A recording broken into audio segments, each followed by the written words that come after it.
Hello दोस्तों and welcome to study IQ. तो सुबह के 7 बज चुके हैं और आज संडे है और आज हम लोग करेंगे अपने इस पूरे वीक में जितने भी इंपॉर्टेंट हमारे करंट अफेयर्स हुए उनके रिवीजन एमसीक्यू के फॉर्म में करेंगे। चाहे वो आपके इंपॉर्टेंट अपॉइंटमेंट हो, अवार्ड्स हो, डिफेंस हो, एनवायरमेंट हो या कोई रिपोर्ट हो। तो बहुत सारी चीजें हुई और उन सारी चीजों को रिवाइज करना बहुत जरूरी है। करंट अफेयर्स में एक वीकली रिवीजन, एक मंथली रिवीजन और एक 6 मंथली रिवीजन करना जरूरी होता है ताकि वो रिकॉल होते रहे हमारे एग्जाम में, क्योंकि day by day current affairs बढ़ता जाता है। आप सभी को पता है कि रिवीजन नहीं करेंगे तो पिछला भूल जाएंगे। तो बहुत इंपॉर्टेंट क्लास है। क्लास में आपको इन्वॉल्व होना है। एक एक क्वेश्चंस को बढ़िया से पढ़िए, रिकॉल करिए और जवाब दीजिए। तो चलिए शुरुआत करते हैं आज के इस पूरे हफ्ते के इंपॉर्टेंट एमसीक्यूज वाले करंट अफेयर्स की। तो सबसे पहले आगे बढ़ने से पहले मैं आपको बताना चाहता हूं कि अगर आप भी तैयारी कर रहे हैं 2024-25 में अपने स्टेट पीसीएस, जो कि हमारे अलग अलग स्टेट्स के लिए बनाए गए हैं, जैसे कि यूपी, बिहार, उड़ीसा, पंजाब, आसाम, मध्य प्रदेश, जम्मू कश्मीर, हरियाणा, वेस्ट बंगाल और झारखंड।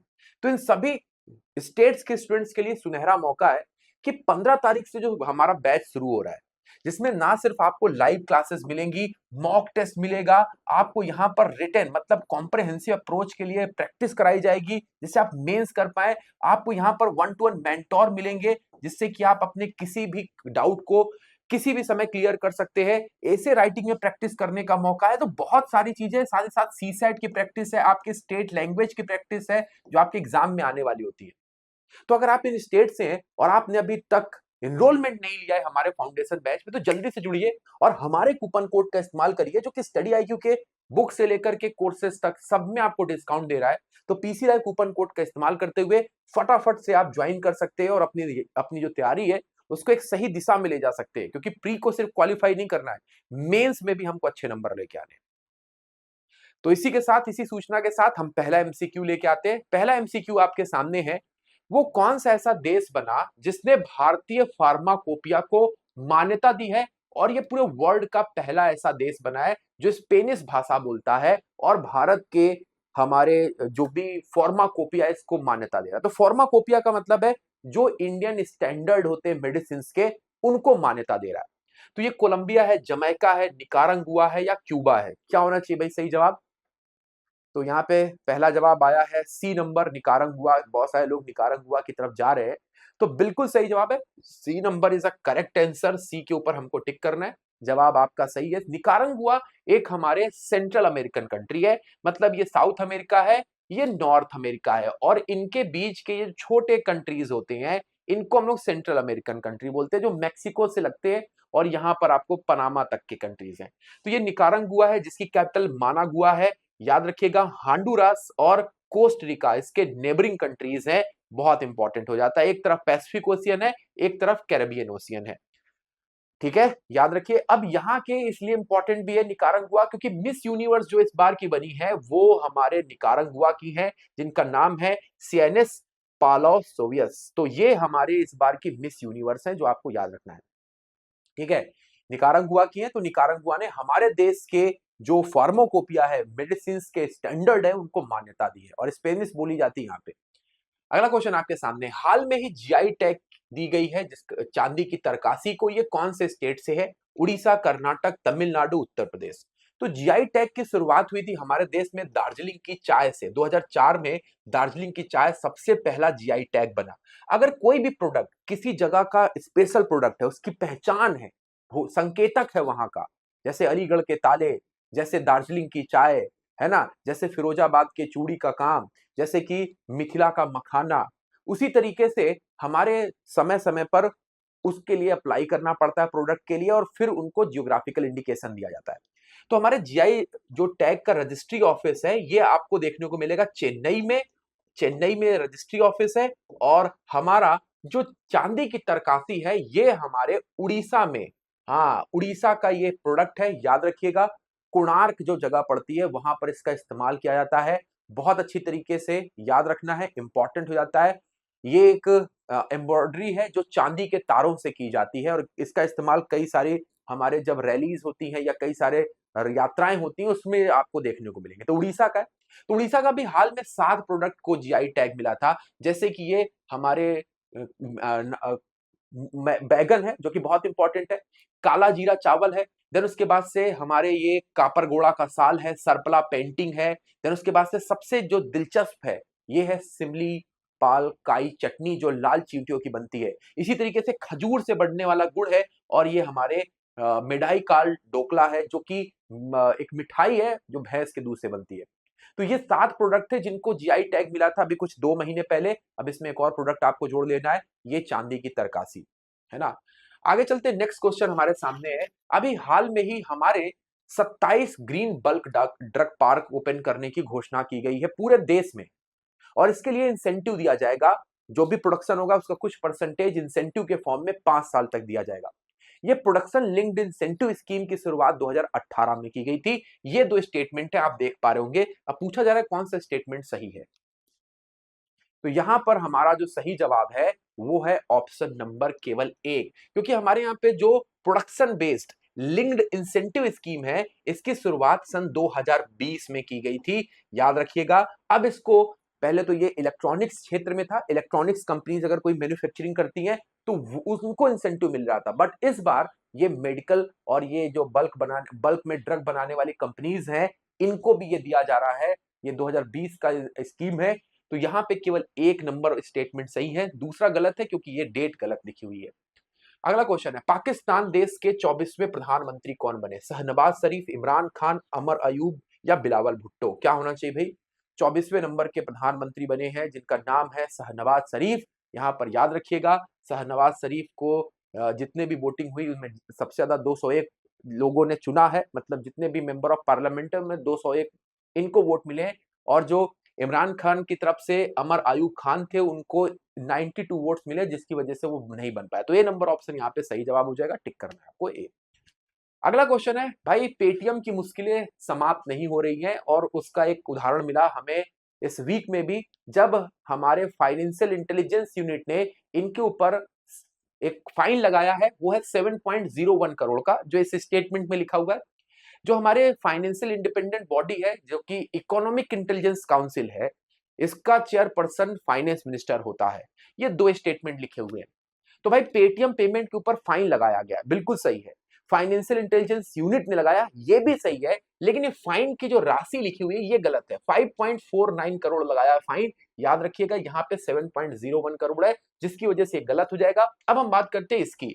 बिल्कुल, ये 2011 में एक यूनिट बनाई गई थी जो इकोनॉमिकली इंटेलिजेंस यूनिट है, कि कोई हमारे जो बोल सकते हैं कि बैंकिंग या हमारे एनबीएफसी है वो कहीं ऐसा काम तो नहीं कर रही है जिससे कि किसी का पैसा मनी लॉन्ड्रिंग हो रहा है या कोई केवाईसी में हेर फेर कर रही हो, तो उसको जांच करने के लिए इंटेलिजेंस इकाई थी ये हमारे फाइनेंशियल इंटेलिजेंस यूनिट, जिसकी अध्यक्षता फाइनेंस मिनिस्टर करते हैं। ये स्टेटमेंट सही है जबकि पहला वाला गलत है, that's why B number correct हो जाएगा। अगला क्वेश्चन आपके सामने है, हाल में ही जामनगर हवाई अड्डा बहुत चर्चा में रहा भाई। अनंत अंबानी की शादी, बड़े बड़े सेलिब्रिटीज आए, 10 दिन के अंदर ये एक इंटरनेशनल एयरपोर्ट घोषित कर दिया गया। ठीक है, तो ये हमारा घरेलू हवाई अड्डा के साथ साथ ये अब एक इंटरनेशनल एयरपोर्ट हो गया। तो ये स्टेटमेंट गलत हो जाता है क्योंकि इंटरनेशनल एयरपोर्ट यहाँ पे नहीं लिखा है, इसकी वजह से। यहाँ पर हमारे कॉमर्शियल फ्लाइट्स के साथ साथ प्राइवेट फ्लाइट्स भी उतरेंगी, प्राइवेट भी फ्लाइट्स यहाँ पर उतरेंगी। तो यहाँ पर ये नहीं लिखा हुआ है, ओनली कॉमर्शियल लिखा हुआ है, जिसकी वजह से ये भी गलत। तो नाइदर 1 एंड नाइदर 2 के ऊपर टिक करो, सही जवाब हो जाएगा। अगला क्वेश्चन है, संगोला अनार की पहली वाणिज्य जो हमारी खेप है, मतलब शिपमेंट है, वो कौन से देश में भेजा जा रहा है? एक अनार 100 बीमार। अनार का इस्तेमाल बहुत सारी बीमारियों के दौरान आरबीसी सेल्स को बढ़ाने में, हीमोग्लोबिन को बढ़ाने में किया जाता है। तो इसके लिए हमारे जो एक्सपोर्ट है वो किया जा रहा है कौन से कंट्री में? तो ये अमेरिका में किया जा रहा है। तो संगोला अनार महाराष्ट्र में होते हैं। महाराष्ट्र इंडिया में सबसे ज्यादा अनार का प्रोडक्शन करता है और इस बार ज्यादातर जो अनार है वो बाहर भेजा जा रहा है। तो अमेरिका में ये कंसाइनमेंट भेजा जा रहा है। भारत का सबसे बड़ा महाराष्ट्र है और इंडिया का स्थान अनार के उत्पादन में पूरे वर्ल्ड में 7वें नंबर पे है। ये भी आपको याद रखना है। चलिए आगे चलते हैं, नेक्स्ट क्वेश्चन की बात करते हैं। ओपेक कंट्रीज ने, ओपेक प्लस कंट्रीज ने यह घोषणा की कि हम इस साल ऑयल की कीमतों को स्टेबल रखने के लिए प्रोडक्शन को कट कर देंगे। प्रोडक्शन को जून तक हम कट कर देंगे, प्रोडक्शन नहीं बढ़ाएंगे, जिससे कि जब प्रोडक्शन कम होगा तो लोगों की डिमांड के अकॉर्डिंग जब सप्लाई नहीं होगी तो कीमतें बढ़ती हैं। ये फॉर्मल फिनोमिना है जिसका कारण ये इन्होंने कट करने की घोषणा की है। तो ओपेक के बारे में बताना है कि इसकी स्थापना 1960 में हुई थी, हेडक्वार्टर वियना में है। इसका संगठन ये एक हमारे स्थायी और अंतर सरकारी संगठन है। इसमें 18 सदस्यों का सदस्य है इसमें टोटल। तो ओपेक के बारे में कौन सा कथन असत्य है, गलत स्टेटमेंट चुनना है। तो दोस्तों यहाँ पे जो स्टेटमेंट गलत है वो है हमारे डी नंबर, क्योंकि हमारे ओपेक में 13 थे, एक निकाल दिया गया, तो टोटल 12 सदस्य यहाँ पर आपको दिखाई देंगे। तो ये स्टेटमेंट हमारा गलत है और इसी को हमें पिक करना है, गलत को ही। तो इस वजह से चर्चा में था, क्योंकि ओपेक प्लस कंट्रीज ने ये डिसीजन लिया कि हम इस साल जून तक जो ऑयल का प्रोडक्शन हो रहा है वो हम नहीं करने वाले हैं, कट करेंगे उस प्रोडक्शन में, मतलब करेंगे लेकिन कम करेंगे। अगला क्वेश्चन है, पाकिस्तान ने 4 साल के अंतराल के बाद अपना जो राष्ट्रीय दिवस है वो दिल्ली में मनाने की घोषणा की है। अब ये राष्ट्रीय दिवस के बारे में 2 स्टेटमेंट लिखे हैं। ये आपको पता होगा क्यों, करंट अफेयर्स में, क्योंकि राष्ट्रीय दिवस पाकिस्तान इस बार दिल्ली में मनाएगा। ये इसलिए मनाने की घोषणा की है क्योंकि 23 मार्च को मुस्लिम लीग द्वारा लाहौर प्रस्ताव को अपनाया गया था। एक अलग स्टेट की डिमांड रखी गई थी और ये डिमांड जो है AK फजलुल हक ने रखी थी। तो ये दोनों स्टेटमेंट बिल्कुल सही लिखे हुए हैं दोस्तों। आई होप आप लोग भी इसको पिक कर पा रहे होंगे। ये दोनों स्टेटमेंट बिल्कुल सही लिखे हुए हैं। 23 मार्च को हमारे 1940 में मुस्लिम लीग ने यह प्रस्ताव रखा और इसको अपनाया गया था। इस प्रस्ताव को AK फजलुल हक ने रखा था और तब से लगातार ये नेशनल डे मनाया जाता है। पाकिस्तान की डिमांड रखी गई थी पहली बार। तो दोनों स्टेटमेंट सही है। कालेश्वरम लिफ्ट पर सच्चाई परियोजना का संबंध किस राज्य से है, जो खबरों में था। ठीक है भाई, सभी लोग बहुत आसानी से पिक कर ले रहे हैं क्वेश्चन को। तो दोस्तों ये जो परियोजना है ये तेलंगाना में आपको देखने को मिलेगी। किसके ऊपर? गोदावरी नदी के ऊपर बनाई गई है ना। गोदावरी नदी के ऊपर बनाई गई ये परियोजना बहुत महत्वपूर्ण है ये, क्योंकि पूरे वर्ल्ड की, मैं इंडिया की नहीं, पूरे वर्ल्ड की सबसे बड़ी लिफ्ट इरिगेशन प्रोजेक्ट है। लेकिन पिछले साल इसके ऊपर हमारे नेशनल डैम सिक्योरिटी अथॉरिटी ने रोक लगा दी। मैनेजमेंट अथॉरिटी ने रोक लगा दी, national dam security management authority ने इसके ऊपर रोक लगा दी कि ये हमारे जियोग्राफिकली हजार्डस है और ये कभी भी एक बहुत बड़ी हमारे डिजास्टर का कारण बन सकती है। 2021 में ये बॉडी को बनाया गया था, नेशनल डैम सिक्योरिटी अथॉरिटी, और ये डैम सिक्योरिटीज को लेकर के अपने रूल एंड रेगुलेशंस बनाती है। लेकिन जब ये पिछले साल इसके ऊपर रोक लगा दी गई तो इस बार क्या हो रहा है, इस बार तेलंगाना ने गवर्नमेंट के ऊपर वापस से विचार करने के लिए बोला। तो गवर्नमेंट ने 6 सदस्यों की टीम बनाई NSDA की, जो इसका जांच करेगी कि ये प्रोजेक्ट में क्या वाकई में आगे बढ़ाया जा सकता है, जो अपनी रिपोर्ट आने वाले कुछ दिनों में जांच करने के बाद सौंपेंगे। तो ये हमारे गोदावरी नदी के ऊपर बनाया गया कालेश्वरम लिफ्ट सिंचाई परियोजना है, जो कि काफी महत्वपूर्ण है, तेलंगाना में है। चलिए आगे चलते हैं। नेक्स्ट है, गर्भपात को संवैधानिक, लीगल नहीं, संवैधानिक बनाने वाला कौन सा, संवैधानिक अधिकार बनाने वाला कौन सा देश बन गया? रूस, भारत, जापान और फ्रांस। तो गर्भपात मतलब एबॉर्शन, हमारे देश में भी एबॉर्शन करने को लीगल माना जाता है डॉक्टर की सलाह पर। लेकिन इसने तो एक अधिकार ही दे दिया कि अगर जो इस अबॉर्शन को नहीं करेगा उसके उसके खिलाफ कार्रवाई हो सकती है, क्योंकि अधिकार का कोई हनन नहीं कर सकता है। संवैधानिक अधिकार बनाने वाला एमुअल मैक्रोन का देश फ्रांस है। डी नंबर के ऊपर टिक करना है। ये एमुअल मैक्रोन वही है जो इस बार हमारे रिपब्लिक डे परेड के मुख्य अतिथि थे। तो उनकी संसद में ये कानून को पास किया गया और सब लोगों ने इसको बहुत अच्छी तरीके से अपनाया।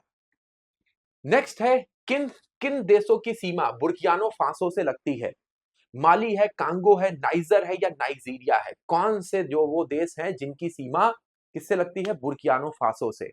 तो बुर्कियानो फासो की अगर हम बात करते हैं तो हाल में ही 170 ऐसे लोग हैं जिनको 3 गांवों में आतंक फैलाने के लिए और कई लोगों को मारने के लिए मृत्यु दंड दिया जा रहा है, जिसकी वजह से ये जो बुर्कियानो फासो है इसका नाम यहाँ पर आप देखा होगा। तो 170 लोगों को यहाँ पे मृत्यु दंड दिया गया है क्योंकि इन्होंने बहुत सारे लोगों को 3 गांव में अभी हाल में कोहराम मचाया था। तो बुर्कियानो फासो की अब बात करते हैं कौन से देश से लगा हुआ है, माली, कांगो, नाइजर या नाइजीरिया। तो किसके साथ लगती है? तो देखिए इसके नाइजर, माली है ना, लिप्टोग्रामो क्षेत्र आपने पढ़ा होगा। फिर उसके बाद से आप देखोगे तो ये कोवरी दाओस्ट है, घाना है, बेनिन है और टोंगो है। इन कंट्रीज के साथ लगा है। नाइजीरिया और डेमोक्रेटिक ऑफ रिपब्लिक कांगो नहीं है लगे इसके साथ, तो आप इनको हटाइए क्योंकि ये ऑप्शन में ये दोनों थे। इन दोनों को, नाइजीरिया को हटाइए दो और हमने 4 को हटा देना है और 1 और 3 को पिक कर लेना है। तो ज्योग्राफिकली भी बहुत इंपॉर्टेंट हो जाते हैं ये चीजें। आगे चलते नेक्स्ट है 6 मार्च 2024 को नौसेना स्टाफ प्रमुख की उपस्थिति में नौसेना की टुकड़ी मिनिकॉय के किस आईएनएस मतलब इंडियन नेवी शिप को डिप्लॉय कर रही है, वहां पे कमीशन कर रही है। जटायु है, अरिहंत है, कृपाण है या कदमत है? तो मिनिकॉय, आप सभी को पता है कि लक्षद्वीप अब हमारे लिए बड़ा इंपॉर्टेंट है। मालदीव से हमारी सेनाओं को हटाया जा रहा है। मालदीव्स के जो इंडिया आउट की पॉलिसीज आप सभी लोग देख रहे होंगे। तो अब इंडियन ओशियन में अपनी पकड़ बनाने के लिए एक तो मॉरिशस में हमने एक एयर स्ट्रिप बनाई और दूसरा अपने लक्षद्वीप में ही हम कुछ ऐसे जैसे कि आप देख रहे होंगे कि हमारे आईएनएस जटायु को डिप्लॉय किया जा रहा है, कमीशन किया जा रहा है। वैसे ही हम लोग कई सारी चीजें और लक्षद्वीप में डेवलप करने के लिए करेंगे। तो ये हमारा कहां पर है, ये देखिए मिनिकॉय है, ये लक्षद्वीप है और ये मालदीव्स है ना। तो ज्यादा दूरी नहीं है। यहाँ पर हमारे 36 क्या है, 36 हमारे आइलैंड्स हैं, जिसमें से मिनिकॉय सबसे साउथेस्ट है, जो कि बाकी के लक्षद्वीप आइलैंड से 9 डिग्री चैनल से अलग होता है और ये हमारे मालदीव से 8 डिग्री चैनल से अलग होता है। और 10 डिग्री भी देख लोगे तो ये 10 डिग्री चैनल अंडमान और निकोबार के बीच में। तो मिनिकॉय और बाकी के लक्षद्वीप के आइलैंड्स के बीच में ये हमारा कौन सा, आप देख पा रहे होगे, ये 9 डिग्री चैनल गुजर रहा है। तो काफी महत्वपूर्ण है, यहाँ पर आईएनएस जटायु को डिप्लॉय किया जा रहा है। तो ये भी आपको याद रखना है, काफी महत्वपूर्ण हो जाता है। आगे चलते हैं, नेक्स्ट हमारे सामने है हमारे यहाँ पर जो पोस्टल बैलेट है, इससे संबंधित क्वेश्चन है। इस बार हमारे जो एज लिमिट है वो 80 से बढ़ा करके 85 कर दी गई है, पहला स्टेटमेंट है। दूसरा स्टेटमेंट है ये पोस्टल बैलेट की शुरुआत 1877 में इंडिया में हुई थी। ये दो स्टेटमेंट लिखे हुए हैं। तो भाई यहाँ पे कौन सा स्टेटमेंट सही है, जरा देख लीजिए। तो हमारे यहाँ पर जो पोस्टल बैलेट है इसकी शुरुआत हमारे इंडिया से नहीं हुई है, ये हुई है ऑस्ट्रेलिया से। तो पोस्टल बैलेट क्या होते हैं, जो वोट डालने नहीं जा सकते हैं, है ना, जो हमारे वोट डालने नहीं जा सकते हैं, जैसे सीनियर सिटीजन हो गए, जैसे कि हमारे दिव्यांग लोग हो गए, जो चुनाव ड्यूटी में गए हुए वो लोग हैं, या प्रिवेंटिव प्रिजनर्स हैं, मतलब जिनको अभी दोष सिद्ध नहीं हुआ है लेकिन वो हमारे अभी जेल में है। तो ऐसे लोगों का वोट बहुत जरूरी होता है और इनको पोस्टल बैलेट की सुविधा देता है भारतीय डाक, जिसकी शुरुआत हुई थी हमारे 2016 से। और इसके लिए एक अधिनियम लाया गया था, जो हमारे इलेक्शन रूल है, जो 27A के नाम से जाना जाता है, रूल नंबर 27 है, जिसमें ये पोस्टल बैलेट को लाया गया था। लेकिन इसकी शुरुआत ऑस्ट्रेलिया में हुई थी, इंडिया लिखा हुआ इसलिए गलत है। और इसकी एज 85 कर दी गई है 80 से बढ़ा करके। तो याद रखिएगा, अभी पिछले साल 80 की गई और इस साल 85 कर दी गई। मतलब लोकसभा का जो चुनाव होगा उसमें 85 साल से ज्यादा के लोग हैं वही सिर्फ पोस्टल बैलेट का इस्तेमाल करेंगे। इसलिए सिर्फ ऑप्शन नंबर 1 सही है, 2 इसलिए गलत है क्योंकि वहां पे ऑस्ट्रेलिया नहीं इंडिया लिखा हुआ है। अगला क्वेश्चन है, वर्ल्ड बैंक ने हमारे women business and law report बनाया। ये हमारे वुमेन्स को एक्सट्रीमली लो अराउंड वर्ल्ड की कैटेगरी पर रख रहा है। भारत की जो पोजीशन है वो 117 है और भारत का टोटल स्कोर 74.4 है। इनमें से कौन सा स्टेटमेंट सही है? तो देखिए, वर्ल्ड बैंक ने रिपोर्ट बनाई जिसमें हमारे वुमेन्स की जो कंडीशन वो क्रिटिकली लो रखी गई है ना, जो अलग अलग 10 पैरामीटर पे बनाया गया, जैसे कि सेफ्टी हो गया, पेरेंटहुड हो गया, चाइल्ड केयर हो गया, है ना, मोबिलिटी हो गया। ऐसे 10 पैरामीटर देखे गए, जब महिला काम करने जाती है तो उसके पास क्या अधिकार है, क्या लॉ है, जिसमें भारत का स्थान 113 है, 117 लिखा हुआ है। इस वजह से ये स्टेटमेंट गलत हो जाता है, लेकिन ये बिल्कुल सही लिखा हुआ है। तो ऑप्शन नंबर ए सही है। पहले नंबर पे जिनको 100 नंबर मिले वो कई सारे देश हैं, जैसे कि बेल्जियम, कनाडा, फ्रांस। तो ऐसे कई सारे देश हैं जिनको 100 नंबर मिले। भारत को यहाँ पे 74.4% मिले हुए हैं और भारत का रैंक 113 है। तो यहाँ पर सिर्फ और सिर्फ स्टेटमेंट नंबर 1 सही है, 2 गलत है, क्योंकि रैंक 117 लिखी थी, 113 है। पिछले साल हमारी रैंक 126 थी। आगे चलते नेक्स्ट, हमारे यहाँ पे नेशनल डॉल्फिन रिसर्च सेंटर को कहां पर इनॉग्रेट किया जा रहा है? असम है, उत्तर प्रदेश, बिहार या झारखंड? तो याद रखिएगा, यहाँ पे जो सही जवाब है वो बिहार के पटना यूनिवर्सिटी में ये बनाया जा रहा है। ठीक है, तो सी नंबर ऑप्शन आपका सही हो जाएगा। अगला क्वेश्चन है, हाल में ही हमारे एस्ट्रोनॉमिकल यूनियन ने हमारे 3 नए चंद्रमाओं की खोज की है, 3 नए सैटेलाइट्स की खोज की है यूरेनस एंड नेपच्यून्स के। उनके नाम क्या है? तो यहाँ पर आप देख पा रहे होंगे इन सभी को। तो हमारे 2 नेपच्यून के हैं जिनका नाम बिल्कुल सही लिखा हुआ है ना, ये दोनों नेपच्यून के हैं। 2000 S2002 N1, S2021 N1 N5, यहाँ पे N5 याद कर लो, नाम पूछा जाएगा। और एक यूरेनस का भी है ना, S2023 U1, ये यूरेनस का है। तो ये दोनों नेपच्यून के हैं, है ना, और ये यूरेनस का है। तो ये तीनों खोजे गए हैं इस हमारे ऑर्गेनाइजेशंस के द्वारा। अगला क्वेश्चन आपके सामने, हाल में ही हमारे सर्वोच्च सम्मान जो कि यूएस अमेरिकन गोल्फ एसोसिएशन के द्वारा दिया जाता है वो है बॉब जोन्स अवार्ड। इसकी शुरुआत कौन से वर्ष में हुई थी? 45 में, 55 में, 63 में या 71 में? तो भाई क्या लग रहा है? तो इस बार ये बॉब जोन्स अवार्ड ये गोल्फ सेक्टर में दिया जाता है और ये दिया गया है टाइगर वुड्स को। टाइगर वुड्स को इस बार का अवार्ड दिया गया जो अपने आप में गोल्फ के बहुत बड़े खिलाड़ी हैं। ये अवार्ड की शुरुआत हुई थी 1955 में, जो बी नंबर पे लिखा हुआ है, दैट्स वाई ये सही जवाब हो जाएगा। अगला क्वेश्चन देखते हैं, तेलंगाना की एक इंपॉर्टेंट हमारी स्कीम है जिसका नाम है इंदिरा अम्मा आवास योजना। इंदिरा अम्मा आवास योजना के संदर्भ में दो स्टेटमेंट लिखे हैं। ये उन लोगों को घर बनाने के लिए दिया जा रहा है वित्तीय सहायता जिनके पास घर नहीं है, और 3 लाख रुपए दिए जाएंगे, है ना। दूसरा लिखा हुआ है यहाँ पर हर एक जो कॉन्स्टिट्यूएंसी निर्वाचन क्षेत्र है वहां पे 3500 घर बनाने का लक्ष्य रखा है। तो कौन सा स्टेटमेंट सही है? इंदिरम्मा आवास योजना जो तेलंगाना ने शुरू की है। तो यहां पर सबसे पहले ये घर देने की सुविधा है जिनके पास भूखंड है, मतलब प्लॉट है बट पैसा नहीं, 5 लाख रुपए दिए जाएंगे, 3 लाख रुपए। और जिनके पास दोनों नहीं है उनको प्लॉट भी दिया जाएगा और 5 लाख भी दिए जाएंगे। तो ये स्टेटमेंट ये गलत है क्योंकि 3 लाख था, इस वजह से हमने इसको काटा। लेकिन ये सही है, हर एक कॉन्स्टिट्यूएंसी में 3500 घर बनाए जाएंगे, इसलिए केवल 2 नंबर के ऊपर टिक करके नंबर प्राप्त कर सकते हैं आप। आगे चलते, नेक्स्ट क्वेश्चन है, हमारे यहाँ पे बीएसएफ 1 दिसंबर को अपना एस्टेब्लिशमेंट डे मनाता है। 1965 में इसको बनाया गया था। इसके जो डीजी है, डायरेक्टर जनरल, उनका नाम है नितिन अग्रवाल। हाल में ही बने थे, मतलब 1 साल होने वाला है। नितिन अग्रवाल जून में बीएसएफ के डायरेक्टर जनरल बने थे और यहाँ पर पहली बार फीमेल स्नाइपर, स्नाइपर एक जानते होंगे जिसके ऊपर एक हमारे बाइनोकुलर जैसा लगा रहता है और फिर ये श्योर शॉट निशाना लगाती है दूर तक। तो स्नाइपर चलाने के लिए चुनी गई है सीमा कुमारी, और ये कौन से हमारे फोर्स से आती हैं? तो मैंने यहाँ पे बीएसएफ के ऊपर टिक करना है। बीएसएफ इज करेक्ट आंसर, बता भी दिया था मैंने आपको, तो सी नंबर आप लोग टिक कर सकते हैं। अच्छा, अगला क्वेश्चन बताइए, वो कौन सा राज्य है जो 5 करोड़ आयुष्मान कार्ड जारी करने वाला पहला राज्य बन गया है? जल्दी से जवाब देना, क्या होना चाहिए? तो देखिए, हमारे यहाँ पे 5 करोड़ आयुष्मान कार्ड जारी किए हैं जिससे आप फ्री में हमारे हॉस्पिटल्स के बिल या हॉस्पिटलाइज हो सकते हैं, है ना।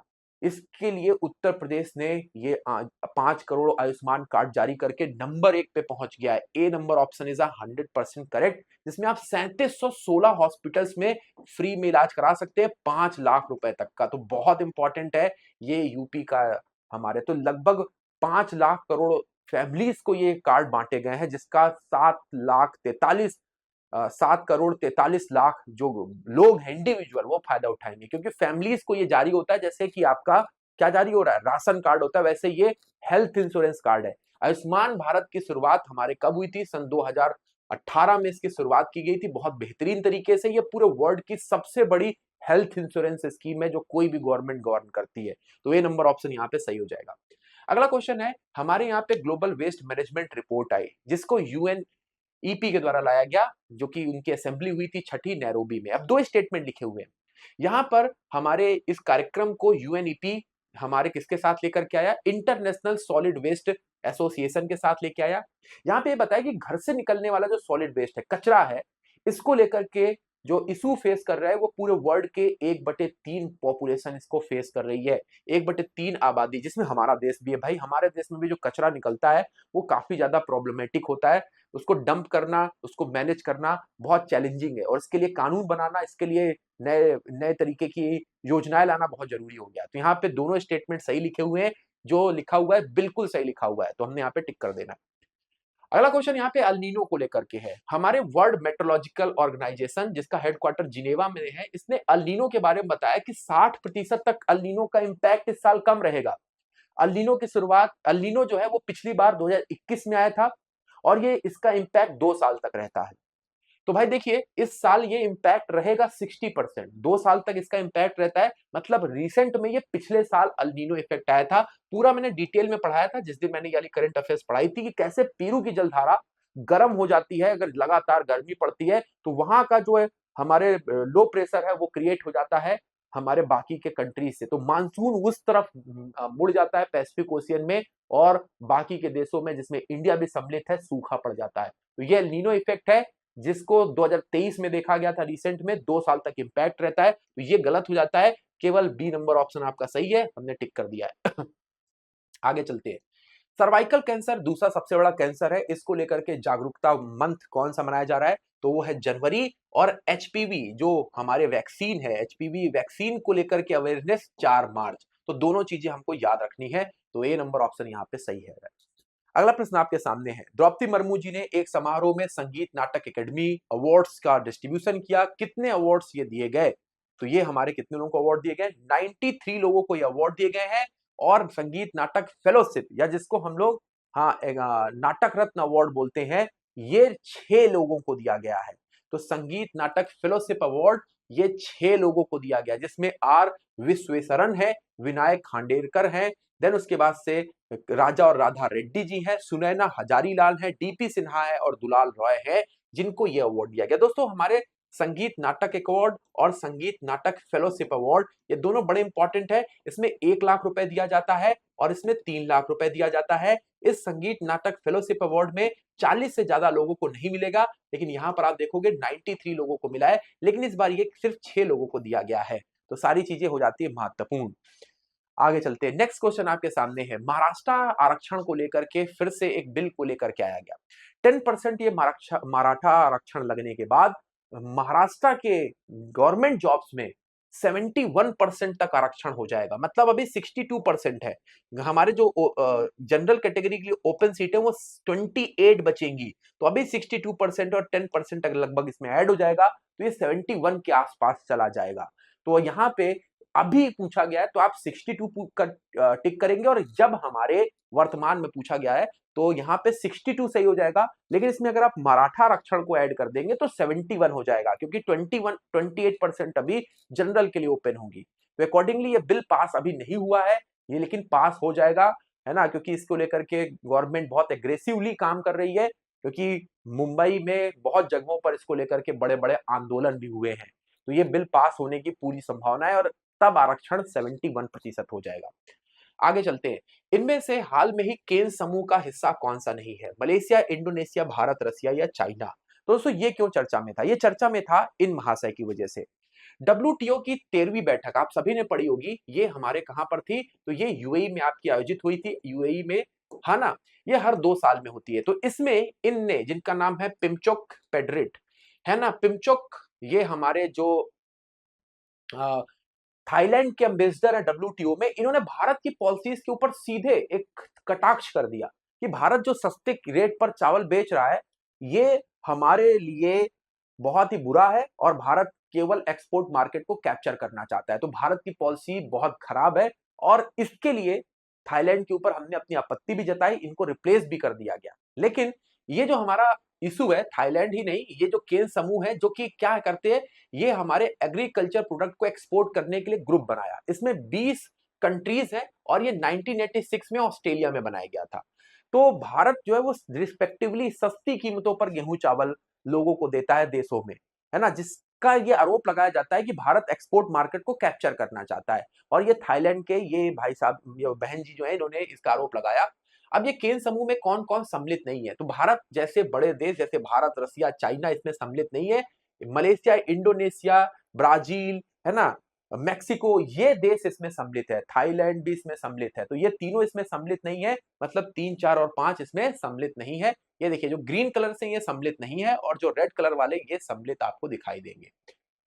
चलिए आगे चलते हैं और नेक्स्ट बात करते हैं, हमारे सामने क्या आता है। हाल में ही नरेंद्र मोदी जी ने अंडर वाटर मेट्रो को कहां पर शुरू किया, नागपुर है, पणजी है, कोलकाता है या मुंबई है, कहां पर अंडर वाटर मेट्रो की शुरुआत की गई। तो पहली बार भारत में जो मेट्रो चली थी वो थी कोलकाता में 1984 में, और अब अंडर वाटर मेट्रो भी कलकत्ता में चल रही है, जो कि हमारे 4.8 किलोमीटर हुगली नदी के ऊपर है। टोटल पैसा खर्च हो रहा है 4965 हमारे करोड़ में, और ये कलकत्ता में आपको दिखाई देगी। सी नंबर ऑप्शन कलकत्ता है, टिक करिए, नंबर लीजिए, आगे बढ़ जाइए। मोदीज के अकॉर्डिंग, ये एक हमारी ग्लोबल रेटिंग एजेंसी है मोदीज, है ना, मोदीज के अकॉर्डिंग भारत की जो जीडीपी ग्रोथ है वो 2024 में कितनी रहने वाली है। तो भाई हर लोगों ने अपना जीडीपी एक्सपेक्टेशन भारत का बढ़ा दिया है, तो 6.8 यहाँ पर जीडीपी ग्रोथ रहने वाली है, जो ऑप्शन नंबर डी में स्पष्ट लिखा हुआ है, टिक कर देना है, आगे बढ़ जाना है। इंदिरा गांधी प्यारी बहना सुख सम्मान निधि योजना, ये घोषणा की है कौन से, हमारे राज्य ने। तो हमारे यहाँ पर हिमाचल प्रदेश की हर एक महिला को 1500 रुपए का असिस्ट मिलेगा, जो कि इनकम टैक्स और गवर्नमेंट एम्प्लॉइज नहीं है ना, है ना। तो उन सभी को 1500 रुपए हर महीने दिया जाएगा और इसका नाम रखा गया इंदिरा गांधी प्यारी बहना सुख सम्मान निधि योजना। तो ये सुखविंदर सिंह सक्कू के द्वारा शुरू की गई स्कीम है ना। चुनाव आने वाले तभी बहुत सारी स्कीम्स दिखाई दे रही हैं। कोरल रीफ को लेकर के चेतावनी जारी की गई है कि जिस तरीके से ग्लोबल वार्मिंग बढ़ रही है, कोरल्स में ब्लीचिंग की घटनाएं हो रही हैं। ब्लीचिंग की घटना को हमने बहुत अच्छी तरीके से देखा था और आपको लिखने के लिए भी दिया था, याद होगा आपको। तो ये हमारे कहां पर पाया जाएगा, तो भारत में ये जो मन्नार की खाड़ी, उड़ीसा के हमारे जो कोंकण का तट है, कच्छ की खाड़ी है ना, सिंधुदुर्ग है महाराष्ट्र में, देन उसके बाद से लक्षद्वीप है, अंडमान निकोबार है, यहाँ पर ये हमारे कोरल से बनी हुई रीफ है। ये सभी के ऊपर आपको टिक करना है। डिटेल में पढ़ने के लिए आपको ये करंट अफेयर्स देखना पड़ेगा, जो रोज 7 बजे होता है, जिसमें हमने पूरा ब्लीचिंग का प्रोसेस आपको बताया हुआ है। आगे चलते हैं। हमारे यहाँ पर अटल इनोवेशन मिशन के तहत नीति आयोग ने फ्रंटियर लाइब्रेरीज को ओपन करने के लिए, फ्रंटियर टेक्नोलॉजी लाइब्रेरीज एक ऐसी लैब्स हैं जिसमें स्टूडेंट्स जाकर के अलग तरीके के स्किल कोर्सेज को सीख सकते हैं। इसके लिए कौन सी कंपनी के साथ टाई अप किया गया है? मेटा है, अमेजन है, फ्लिपकार्ट है या सैमसंग है? किसके साथ ये टाई अप किया गया है? जरा जो जल्दी बता दीजिए क्या होना चाहिए। तो दोस्तों यहाँ पे जो सही जवाब होना चाहिए वो है मेटा। मेटा के ऊपर टिक करना है। मेटा ऑप्शन नंबर ए में दिख रहा है, बिना सोचे समझे टिक करिए। मार्क जुकरबर्ग की कंपनी है, जहां पर ये हमारे भारत ने अटल इनोवेशन मिशन और ये फ्रंटियर लैबोरेटरीज के लिए टाई अप किया हुआ है। अगला क्वेश्चन है, स्वीडन नाटो का मेंबर बन गया, 32वें सदस्य के रूप में नाटो में सम्मिलित हो चुका है। नाटो के बारे में कौन सा स्टेटमेंट सही है? ये कोल्ड वॉर के दौरान इसकी स्थापना की गई थी। ये हमारे एक व्यवसायिक अलायंसेस है कंट्रीज के बीच में। इसमें यूरोप और हमारे नॉर्थ अमेरिका के कंट्रीज आते हैं। कौन सा स्टेटमेंट सही है? तो याद रखिएगा, यहाँ पे जो सही जवाब है वो है, ये हमारे मिलिट्री अलायंसेस हैं, मिलिट्री अलायंसेस हैं, ना कि इकोनॉमिकल अलायंसेस हैं। तो ऑप्शन नंबर 2 को गलत करिए, बाकी के दोनों स्टेटमेंट सही है। तो 1 और 3 इज एब्सोल्युटली करेक्ट आंसर। इसकी स्थापना 1949 में हुई थी। इसका हेडक्वार्टर आपको बेल्जियम की कैपिटल ब्रिसेल्स में देखने को मिलेगा। और बहुत अच्छे से याद रखना है, इसमें 32वां सदस्य स्वीडन बन चुका है। लेकिन ये मिलिट्री अलायंसेस है, मैं कई बार आपको बता चुका हूं, एक कंट्री पे हमला मतलब नाटो पे हमला। उज्ज्वला स्कीम में 100 रुपए का और सब्सिडी मिलेगा, है ना। उज्ज्वला स्कीम में 10 करोड़ कनेक्शन जिसके घर में हुए थे, मीरा मांझी, मोदी जी भी गए थे। शुरुआत कब हुई थी? अप्रैल 2016 में। तो सी नंबर ऑप्शन आपके सामने है। आई होप पिक कर लिया होगा आपने। अगला क्वेश्चन पिक करिए। हमारे यहाँ पर इंटरनेशनल सोलर अलायंसेस में रेक्टिफाई मेंबर के तौर पर कौन जुड़ रहा है? क्यूबा है, पनामा है, इक्वाडोर है या जमैका है? तो 97वें मेंबर जो कि अपने यहां पर इंटरनेशनल सोलर अलायंसेस के अनुमोदन को लेके जाएगा और उसको स्थापना करेगा, वो कंट्री बन रहा है पनामा। पनामा। तो पिछले हफ्ते हमने देखा था 119वां सिग्नेटरी मेंबर बना था, सदस्य बना था, सिग्नेटरी मेंबर बना था, वो था माल्टा। लेकिन वो रेक्टिफाई नहीं, रेक्टिफाई हमारे अभी जो बना पनामा है। तो ये अब इन अनुमोदनों को जो अपने देश में लागू करने लग जाता है उनको हम रेक्टिफाई कंट्री बोल देते हैं। तो यहां पर माल्टा है, लेकिन इसका जवाब 97 नंबर का पनामा हो जाएगा। हमारे यहाँ पे जो इंटरनेशनल सोलर अलायंसेस हैं, इसकी स्थापना कब हुई थी? याद रखिएगा, इसकी स्थापना हुई थी 2015 में। लेटेस्ट में ही हुई थी 30 नवंबर को। इसको भारत और फ्रांस की मदद से ओपन किया गया था। हेडक्वार्टर गुरुग्राम में है, काफी महत्वपूर्ण हो जाता है। राष्ट्रीय युवा सांसद महोत्सव में प्रथम पुरस्कार किसको मिला? यातिन भास्कर को, विष्णा पिच्चई, कनिष्का शर्मा या इनमें से कोई नहीं? तो सही जवाब हो जाएगा यातिन भास्कर दुग्गल। ये हरियाणा से आते हैं और इस नेशनल यूथ पार्लियामेंट जो कि नई दिल्ली में हुई उसमें इन्होंने प्रथम प्राइज जीता है। तो ये यातिन भास्कर दुग्गल है। दूसरे नंबर पे वैष्णव पिच्चई है और तीसरे पे कनिष्का शर्मा है। ये तमिलनाडु से है और ये हमारे राजस्थान से है। तो यहाँ पर ए नंबर ऑप्शन आपका सही था। अगला क्वेश्चन है, उत्तर प्रदेश ने हाल में ही ग्रीन हाइड्रोजन पॉलिसी को मंजूरी दी है। इसमें उन्होंने लक्ष्य रखा कि 2026 तक हम green hydrogen 10 lakh metric ton बनाएंगे। कौन सा ऑप्शन सही है? तो आप यहाँ पे देख रहे होगे कि ग्रीन हाइड्रोजन हमने शुरू किया था, मतलब पूरे इंडिया ने 4 जनवरी सन 2023 को, और हमने लक्ष्य रखा कि हम 2030 तक 5 million metric ton green hydrogen बनाएंगे। 2030 तक का ये लक्ष्य था इंडिया का, 5 मिलियन मैट्रिक टन बनाने का। लेकिन यहां पर यूपी ने शुरू किया है और 5 साल मतलब 2028 तक में 10 lakh metric ton green hydrogen बनाने का लक्ष्य रखा है। तो यहां पे ये केवल साल की वजह से गलत हो जाएगा और ए नंबर ऑप्शन आपका सही है। किस राज्य ने विधवा पुनर्विवाह के लिए यहां पर गवर्नमेंट ने इंसेंटिव स्कीम की शुरुआत की है? छत्तीसगढ़, बिहार, झारखंड या उत्तर प्रदेश?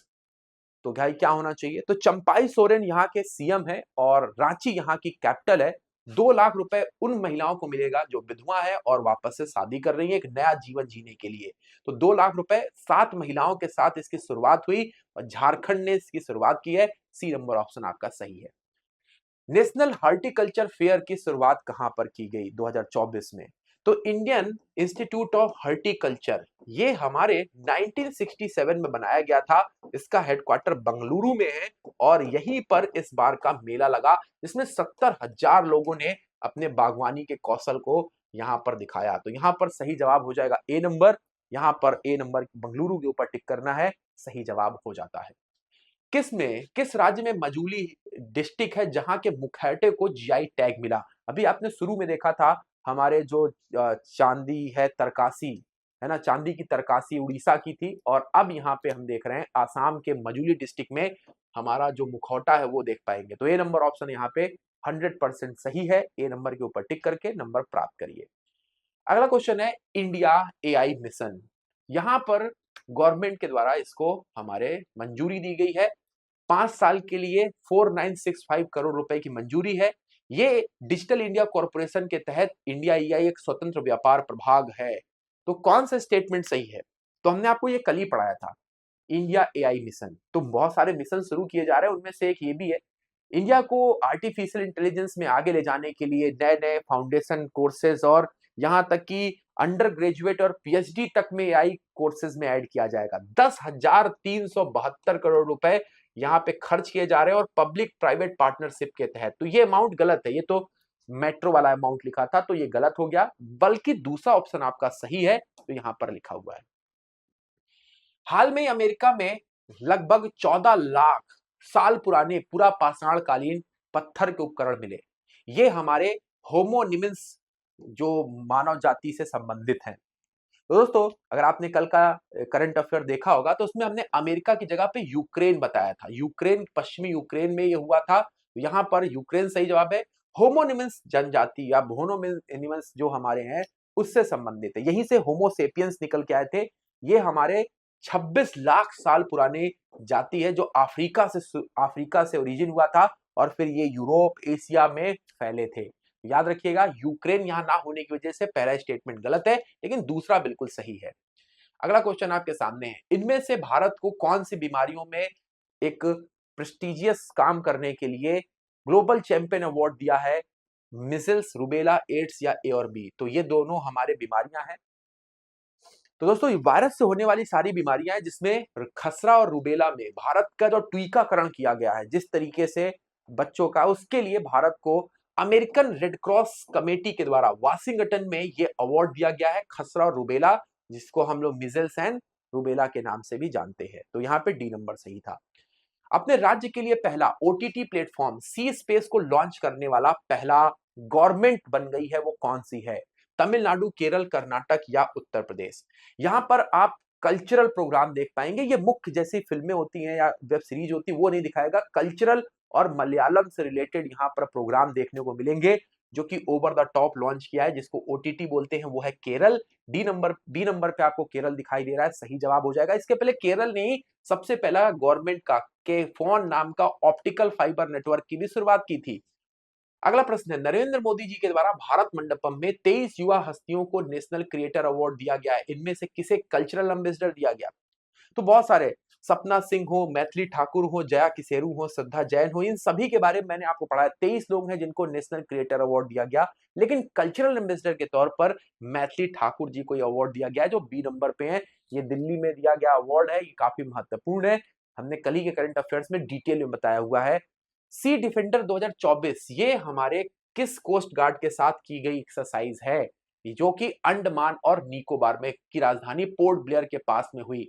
पोर्ट ब्लेयर के पास में ये एक्सरसाइज की गई। ये किस हमने कोस्ट गार्ड के साथ की है। तो ये अमेरिकन कोस्ट गार्ड के साथ एक्सरसाइज की है। अभी हमारे कोस्ट गार्ड ने एक दोस्ती नाम की एक्सरसाइज भी की थी, जो हमने मालदीव्स और श्रीलंका के साथ की थी, लेकिन मालदीव्स को हमारी दोस्ती पसंद नहीं आ रही है। तो अमेरिका के साथ हमने सी डिफेंडर की है। अगला है भारत शक्ति, एशिया की सबसे बड़ी हमारे फील्ड फायरिंग रेंज है, जिसमें तीनों सेनाएं आर्मी, नेवी और एयरफोर्स सम्मिलित होंगी। ये कहां पर होने वाली है? जैसलमेर है, महाजन है ना, महाजन जो हमारे फायरिंग रेंज है ना, वहां पर होगी, जहां पे धर्मा गार्डियन एक्सरसाइज भी हुई थी। बीकानेर है या जबलपुर है? तो दोस्तों ये एक्सरसाइज हो रही है पोखरण में, जहां पर मोदी जी भी उपस्थित रहेंगे, और ये जैसलमेर के पास में है, जो ऑप्शन ए पे दिखाई दे रहा है, सही जवाब हो जाएगा।